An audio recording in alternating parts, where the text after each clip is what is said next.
Bayangin gini, tanggal 30 Januari 2026, banyak orang bangun pagi buka HP, cek rekening, dan tiba-tiba saldo bertambah drastis. Bukan ratusan ribu, bukan cuma 1-2 juta, tapi rapelan gaji dan tunjangan yang dikumpulin selama 12 bulan langsung masuk sekaligus. ASN, PPPK, pensiunan, guru non-ASN, hakim, TNI, Polri, sampai para veteran negara semuanya terdampak kebijakan besar ini. Dan yang bikin deg-degan ada yang dapat penuh, ada yang nominalnya beda, bahkan ada juga yang pembayarannya tertunda. Bukan karena pemerintah pilih kasih, tapi karena satu hal yang sering diremehkan, data administrasi. Mulai tanggal 30 Januari 2026, pemerintah resmi memberlakukan perubahan besar dalam regulasi gaji dan pensiun aparatur negara. Kebijakan ini bukan sekadar penyesuaian kecil, tapi menyentuh langsung gaji pokok, berbagai jenis tunjangan, hingga pembayaran rapelan selama 12 bulan, yang akan dicairkan langsung sesuai ketentuan. Banyak orang cuma dengar katanya gaji naik dan rapelan cair, tapi tidak semua benar-benar paham detail di balik kebijakan ini. Padahal, detail inilah yang menentukan apakah seseorang menerima haknya secara utuh atau justru mengalami keterlambatan dan perbedaan nominal. Pemerintah menegaskan bahwa setiap komponen pembayaran mulai dari gaji pokok, tunjangan keluarga, tunjangan kinerja sampai tunjangan profesi, semuanya diatur secara rinci lewat peraturan resmi dan surat edaran. Artinya tidak ada yang sifatnya asal-asalan. Semua dihitung berdasarkan data yang tercatat di sistem. Masalahnya, kalau data itu tidak lengkap atau tidak akurat, dampaknya bisa besar. Kesalahan kecil seperti rekening bank yang tidak aktif, status keluarga yang belum diperbarui, atau data anak yang belum diverifikasi bisa bikin pembayaran tertahan, atau jumlah yang diterima berbeda dari yang seharusnya.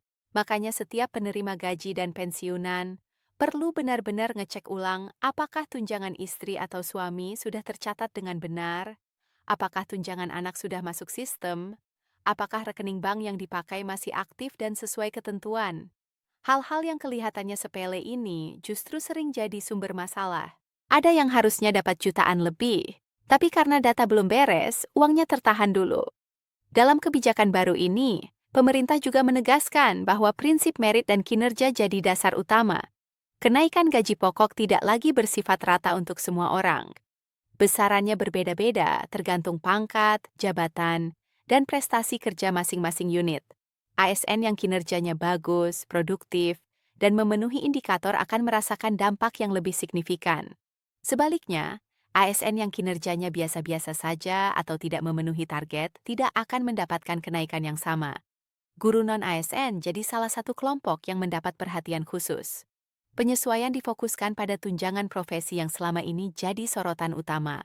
Pemerintah ingin memastikan bahwa peran guru dalam pembangunan sumber daya manusia benar-benar dihargai secara nyata.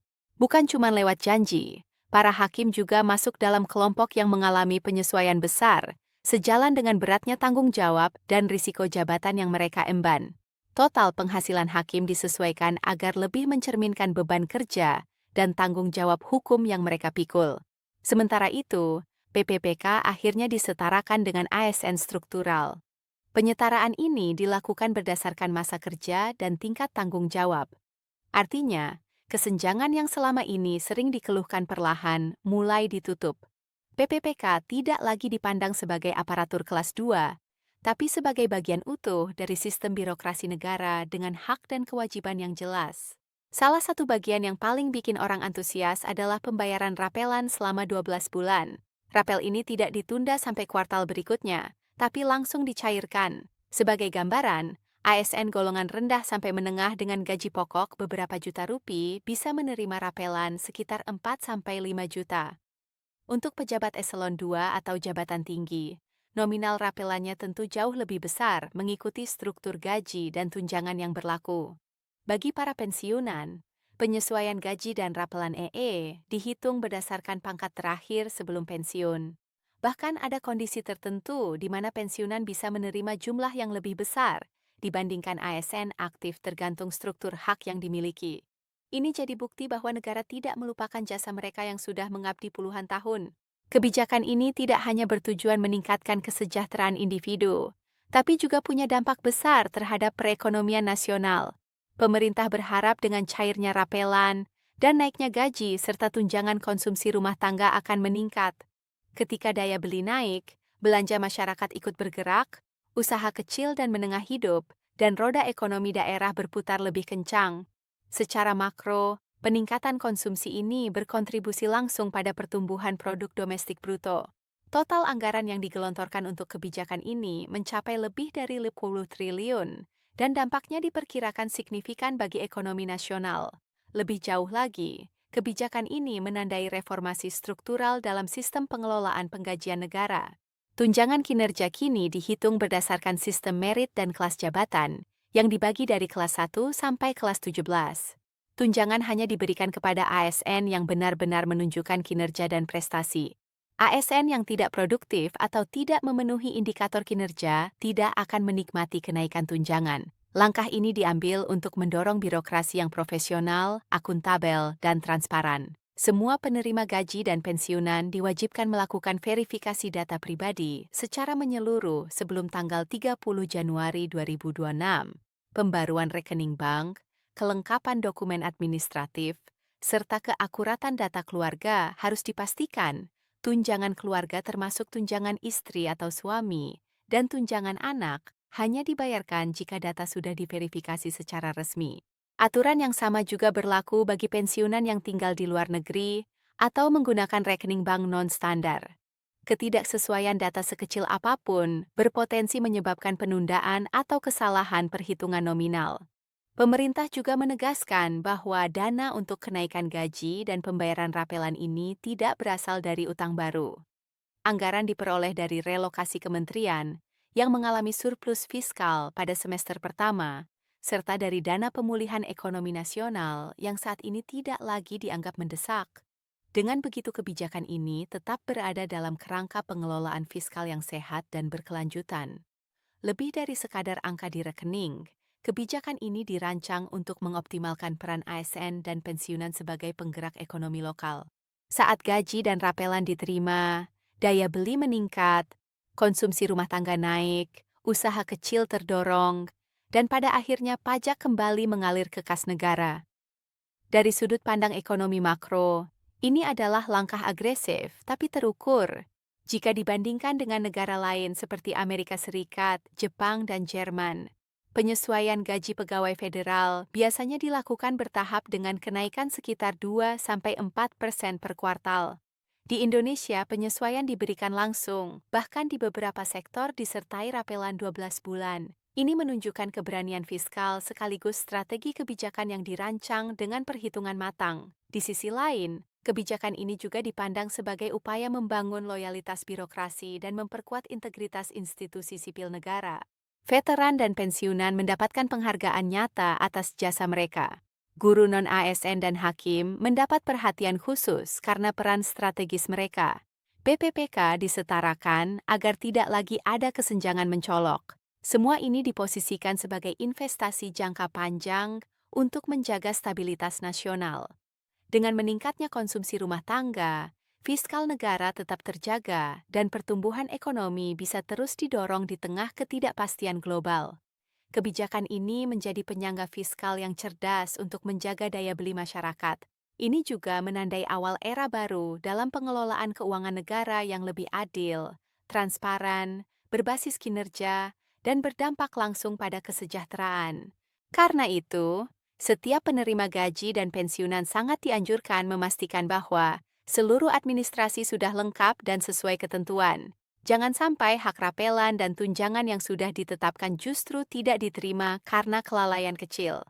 Tanggal 30 Januari 2026 menjadi titik penting di mana rapelan 12 bulan dicairkan, tunjangan disesuaikan, dan arah baru birokrasi profesional resmi dimulai. Dengan memahami kebijakan ini secara menyeluruh, setiap orang bisa merencanakan keuangan jangka panjang dengan lebih aman dan nyaman, serta memastikan bahwa hak finansial yang diberikan negara benar-benar diterima secara utuh. Dengar ya Bapak Ibu, sebelum layar ponsel kalian meledak lagi karena pesan berantai dan screenshot saldo tanpa sumber, taruh dulu rasa panik atau senangnya. Nih, saya kasih tahu dari awal. Kalau ada yang bilang rapel cair sekarang, jangan langsung percaya kalau enggak ada sumber resmi. Tapi tenang, kabar yang bakal saya cerita ini beda. Bukan gosip WhatsApp, bukan bocoran anonim, bukan drama grup chat. Ini soal keputusan negara yang jelas, prosedural, dan yang paling penting hak yang sudah lama ditunggu-tunggu, akhirnya diakui dan dicairkan. Jadi, tarik napas, duduk santai, dengerin baik-baik. Karena semua yang kamu rasa, semua yang kamu tanyakan, semua keraguan yang bikin jantung deg-degan, bakal kita uraikan pelan, gamblang, tanpa asumsi, tanpa potongan-potongan info yang bikin salah paham. Setiap pagi notifikasi di ponsel sering bikin hati ikut berdebar. Bukan cuma sekali dua kali, tiap hari ada yang bilang rapel sudah cair. Ada yang bilang masih ditahan, ada yang kirim screenshot saldo tanpa keterangan bank, tanggal atau sumber. Ada pula yang bersumpah, katanya, ini info dari orang dalam. Maklumlah bapak dan ibu yang puluhan tahun mengabdi pasti paham betul rasanya menunggu.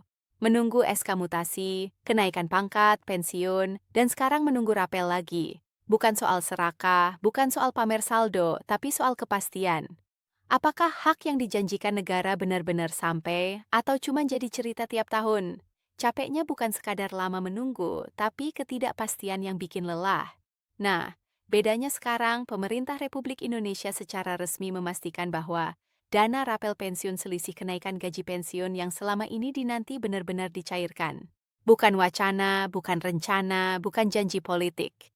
Ini keputusan negara yang lahir dari proses resmi yang bisa dipertanggungjawabkan secara hukum dan administrasi yang bikin lega bukan cuma karena saldo bertambah, tapi karena prosesnya melalui jalur administrasi negara.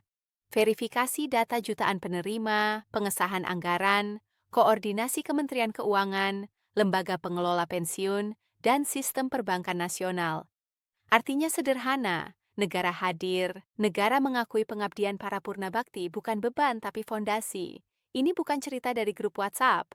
Dana rapel ini bukan hasil bocoran anonim atau spekulasi media sosial. Prosesnya melibatkan verifikasi rapi. Semua dihitung bukan manual oleh oknum, tapi oleh sistem yang didesain untuk meminimalkan kesalahan. Jadi, kalau kamu lihat kabar yang serampangan, abaikan. Percayakan informasi pada jalur resmi. Percayalah pengakuan ini penting. Pengakuan bahwa puluhan tahun mengabdi bukan dihapus setelah pensiun. Bahwa pensiunan ASN, TNI, dan Polri tetap bagian dari sistem negara.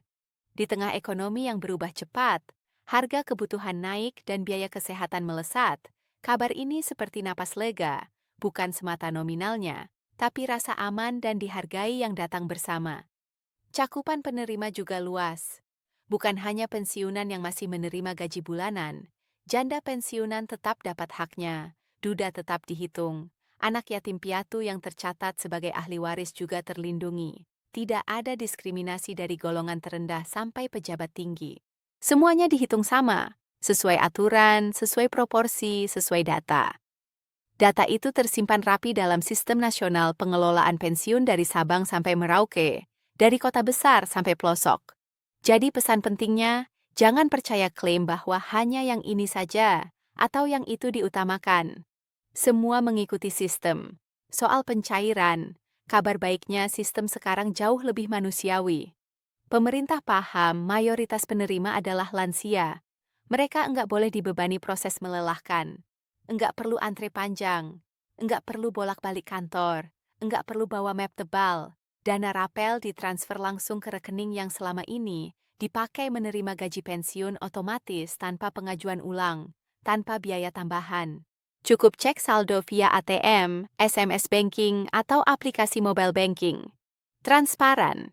Ini bukan hanya soal teknologi, ini soal empati. Bukti pelayanan publik mulai berpihak pada kenyamanan penerima manfaat. Namun, satu hal penting, jangan kaget kalau nominal yang diterima berbeda antar orang. Ini bukan kesalahan sistem atau ketidakadilan. Besaran dana rapel dihitung berdasarkan beberapa faktor gaji pokok terakhir saat aktif, golongan dan pangkat terakhir, masa kerja, jumlah bulan keterlambatan sejak kebijakan kenaikan berlaku, penyesuaian tunjangan keluarga, dan komponen lain yang diatur. Jadi wajar kalau pensiunan golongan rendah berbeda nominalnya dengan golongan tinggi. Masa kerja pendek beda dengan masa kerja panjang. Semua dihitung otomatis oleh sistem sehingga risiko kesalahan sangat kecil. Untuk yang ingin melihat rincian tersedia di aplikasi resmi lembaga pengelola, enggak ada yang ditutup-tutupi. Tapi ada satu hal yang sering dianggap remeh padahal berdampak besar. Autentikasi data dan verifikasi diri. Ini wajib bukan untuk mempersulit, tapi untuk melindungi. Negara harus memastikan dana sampai ke tangan yang berhak bukan disalahgunakan. Autentikasi bisa lewat pemindaian wajah di aplikasi atau melalui bank mitra kalau ada kendala teknis. Kalau autentikasi belum dilakukan atau gagal, pencairan akan ditunda sementara, bukan dibatalkan. Haknya enggak hilang. Makanya keluarga atau pendamping disarankan membantu lansia supaya proses berjalan lancar. Bukan mengambil alih hak, tapi memastikan hak mereka aman. Di tengah kabar baik ini, kewaspadaan harus tetap dijaga. Setiap pencairan dana besar, penipu akan muncul. Modusnya beragam, mengaku petugas, mengaku bank, mengaku taspen atau asabri. Ingat, tidak ada petugas resmi yang meminta PIN, OTP, atau transfer biaya. Kalau ada yang minta data sensitif via telepon atau chat, itu bahaya. Dana rapel ini sudah lama ditunggu. Jangan sampai hilang karena satu kelalaian. Gunakan dana ini dengan bijak. Prioritaskan kesehatan, kebutuhan pokok, dana cadangan. Ini hak, bukan uang bonus. Untuk yang masih semangat usaha, dana ini bisa jadi modal kecil. Usaha rumahan, berkebun, ternak, atau kembangkan hobi. Tapi hati-hati, jangan tergoda janji untung cepat. Secara makro dampak rapel juga signifikan. Konsumsi pensiunan menggerakkan ekonomi lokal, warung hidup, pasar bergerak, usaha kecil berputar. Namun penyaluran dilakukan bertahap. Kalau ada yang menerima lebih dulu, itu bukan berarti ada yang dilupakan. Itu bagian dari manajemen sistem. Yang penting data benar, rekening aktif, nama sesuai, status penerima jelas. Kalau ada ketidaksesuaian, sistem akan berhenti bukan karena niat buruk, melainkan demi keamanan. Perhatikan tanggal pentingnya. Pada 30 Januari 2026, pemerintah menegaskan pencairan rapel dan penyesuaian manfaat pensiun dilakukan secara tertib, aman, dan berbasis data valid. Ingat, tanggal itu bukan berarti semua rekening langsung penuh pada hari yang sama. Tanggal itu menandai fase pelaksanaan resmi, anggaran tersedia, regulasi ditetapkan, lembaga pengelola mendapat mandat bayar. Antara keputusan dan uang masuk rekening, ada proses yang tidak bisa dilewati, dan proses inilah yang melindungi hak pensiunan. Secara sederhana, rapel adalah selisih pembayaran antara gaji pokok lama dan gaji pokok baru. Setelah kenaikan, dikalikan jumlah bulan keterlambatan sejak kebijakan, berlaku sampai bulan pencairan. Jadi, rapel setiap orang berbeda. Orang bayangkan jutaan data dengan karakteristik berbeda. Kapan pensiun, golongan terakhir, masa kerja yang diakui, apakah ada perubahan status keluarga, apakah penerima masih hidup, apakah rekening masih aktif. Satu kesalahan kecil bisa menyebabkan kelebihan bayar atau kekurangan bayar. Dua-duanya masalah besar dalam sistem keuangan negara. Maka verifikasi berlapis bukan karena tidak peduli, justru karena ingin adil dan aman. Untuk pensiunan ASN pengelolaan di PT Taspen, pensiunan TNI dan Polri dikelola PT Asabri. Fungsinya mirip tapi database dan mekanisme internal berbeda. Makanya waktu pencairan antara sipil dan militer bisa tak serentak, bukan dibeda-bedakan, tapi karena sistem yang dipakai berbeda. Hal serupa berlaku antar daerah. Data satu wilayah bisa selesai verifikasi lebih cepat dibanding wilayah lain. Rekening di bank tertentu bisa diproses lebih cepat daripada bank lain. Ini soal kesiapan sistem, bukan soal prioritas manusia. Faktor lain yang sering bikin kaget adalah perpajakan dan potongan lain yang mempengaruhi jumlah akhir di rekening. Yang sering disangka dikurangi sembarangan sebenarnya potongan sesuai aturan. Ada perbedaan bruto dan neto. Paham perbedaan ini supaya enggak muncul kecurigaan. Sistem negara harus memastikan bahwa setiap rupiah punya dasar hukum, dasar anggaran, dan data yang valid sebelum keluar dari kas negara. Makanya pembayaran bertahap untuk menjaga stabilitas sistem perbankan dan meminimalkan risiko kesalahan transaksi. Sekarang soal hoax. Setiap kebijakan besar selalu diikuti informasi palsu yang menyebar lebih cepat daripada klarifikasi resmi. Judul bombastis, narasi darurat kadang mencatut nama pejabat. Banyak yang percaya karena lelah menunggu, takut ketinggalan. Padahal sistem resmi enggak bekerja lewat pesan berantai. Tidak ada percepatan lewat jalur pribadi. Tidak ada petugas yang bisa bantu cepat dengan imbalan. Kalau ada yang menawarkan jasa percepatan itu jebakan. Semua pencairan resmi dilakukan otomatis tanpa perantara, tanpa biaya. Kalau diminta transfer atau PIN itu penipuan. Sekarang kita bicara dampak jangka panjang. Kenaikan gaji pokok berarti pendapatan bulanan naik permanen. Penting buat menjaga daya beli di tengah inflasi. Rapel mengompensasi waktu tunggu sehingga pensiunan enggak dirugikan karena urusan administratif. Dari sisi negara ini menaikkan belanja pensiun bukan sekali, tapi berulang tiap bulan. Jadi harus dihitung cermat jumlah pensiunan baru tiap tahun, harapan hidup, struktur demografi, dan kemampuan fiskal jangka panjang. Makanya kenaikan pensiun bersifat moderat. Lebih baik naik sedikit tapi berkelanjutan daripada besar sekali tapi enggak bisa dipertahankan tahun berikutnya. Praktisnya apa yang harus kamu lakukan sekarang? Bukan besok, bukan nanti, tapi sekarang. Periksa data diri. Pastikan rekening aktif, nama sesuai ejaan, status keluarga benar, otentikasi sudah dilakukan. Kalau ada perubahan, laporkan. Jangan tunggu sampai pencairan tertunda.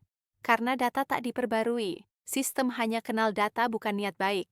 Bagi yang mendampingi orang tua atau keluarga pensiunan, peran kalian penting. Bukan mengambil alih, tapi bantu memastikan hak sampai aman. Setelah saldo masuk, cerita belum selesai. Justru disinilah babak baru dimulai. Banyak yang pikir masalah selesai saat uang sudah di rekening. Padahal masalah bisa muncul karena salah kelola. Di masa pensiun, setiap keputusan keuangan punya dampak jangka panjang. Ingat prinsipnya, stabilitas lebih penting daripada mengejar keuntungan besar. Prioritas utama kesehatan. Pakai sebagian untuk pemeriksaan rutin obat yang tertunda, atau perawatan yang selama ini ditunda karena biaya, mencegah lebih murah daripada mengobati. Prioritas kedua, kebutuhan pokok dan rasa aman. Bayar tagihan, perbaikan rumah kecil, dan kebutuhan sehari-hari agar hidup layak. Ketiga, dana cadangan yang hanya dipakai saat darurat. Di usia pensiun, kejutan datang kapan saja. Dana cadangan beri ketenangan. Untuk yang masih semangat berkarya, modal kecil boleh, tapi pilih usaha sesuai kemampuan fisik dan mental. Banyak pensiunan sukses dengan usaha sederhana karena konsistensi bukan skala besar. Hindari investasi yang janji untung cepat dan risiko rendah. Kombinasi itu jarang ada. Diskusikan keputusan besar dengan keluarga. Transparansi mencegah konflik. Kebersamaan memberi rasa aman untuk janda, duda, dan anak yatim piatu. Dana rapel punya makna lebih dalam. Amanah negara untuk keluarga abdi negara yang wafat. Hak ahli waris dijamin undang-undang. Tidak boleh ada pungutan liar atau pemotongan ilegal. Kalau ada yang mempersulit, laporkan ke layanan resmi. Satu penyebab utama keterlambatan pencairan adalah ketidaksesuaian data. Nomor rekening berubah tapi tidak dilaporkan. Nama beda satu huruf. Status ahli waris belum diperbarui atau rekening tidak aktif terlalu lama. Hal kecil seperti ini menentukan sistem tidak mengenal niat baik yang dikenali hanya data. Jadi pemutakhiran data tanggung jawab bersama. Negara menyediakan kanal gunakan jalur resmi. Ingat penegasan pemerintah soal penyaluran rapel dan penyesuaian manfaat pensiun tertib aman dan berbasis data valid bukan sekadar formalitas. Itu pesan kunci. Siapapun yang datanya sesuai, haknya akan dibayar. Tidak cepat tapi pasti. Tidak serentak tapi adil. Bedakan antara kepastian kebijakan dan kepastian waktu. Kebijakan sudah pasti. Waktu bisa berbeda. Jangan panik. Kepanikan buka celah penipuan. Pegang sumber resmi. Jangan tergoda narasi yang memaksa atau menjanjikan jalan pintas. Jalan pintas hampir selalu berbahaya. Tarik garis besarnya. Kebijakan rapel dan kenaikan gaji pensiun perlu proses panjang. Perencanaan anggaran, penetapan regulasi, penyesuaian sistem verifikasi data. Pelaksanaan teknis tiap tahap punya tujuan melindungi hak, menjaga keadilan, dan menjamin keberlanjutan. Kompleksitas birokrasi memang terasa lambat, tapi di balik itu ada mekanisme pengamanan, supaya dana negara enggak salah sasaran, dan pembayaran bisa dipertanggungjawabkan. Di sisi lain, kebijakan ini juga tunjukkan komitmen negara. Pengabdian tidak hilang setelah pensiun. Peningkatan gaji pokok dan rapel saling melengkapi. Dampaknya terasa di rumah tangga, lingkungan, dan ekonomi daerah. Yang paling penting, di hati para pensiunan ada rasa dihargai dan tenang. Sebagai penutup, satu pesan penting buat semua pensiunan ASN, TNI, dan Polri. Jangan panik, jangan tergesa, jangan percaya hoax. Periksa data, jaga kerahasiaan, dan gunakan hak dengan bijak. Hak ini milik Bapak dan Ibu, diperjuangkan lewat proses negara, dijamin hukum, dan akan dibayarkan sesuai ketentuan. Semoga dana rapel ini membawa manfaat nyata, bukan cuma untuk kebutuhan materi, tapi juga untuk ketenangan batin, kesehatan, dan kebahagiaan keluarga. Pengabdian puluhan tahun bukan hal kecil. Negara tahu itu, dan kebijakan ini salah satu buktinya. Tetap waspada, tetap tenang, dan tetap percaya pada jalur resmi. Semoga saldo yang masuk membawa berkah, bukan beban. Semoga masa pensiun dijalani dengan damai, aman, dan bermartabat. Ya, rapel itu selisih hak, bukan sedekah, bukan bonus. Dan prosesnya harus rapi, auditabel, dan bertanggung jawab. Kita akan terus bahas detail perhitungan perbedaan mekanisme antara ASN, TNI, dan Polri, serta langkah-langkah praktis supaya tidak tertinggal. Semua itu akan kita kupas tuntas, pelan, jelas, tanpa asumsi.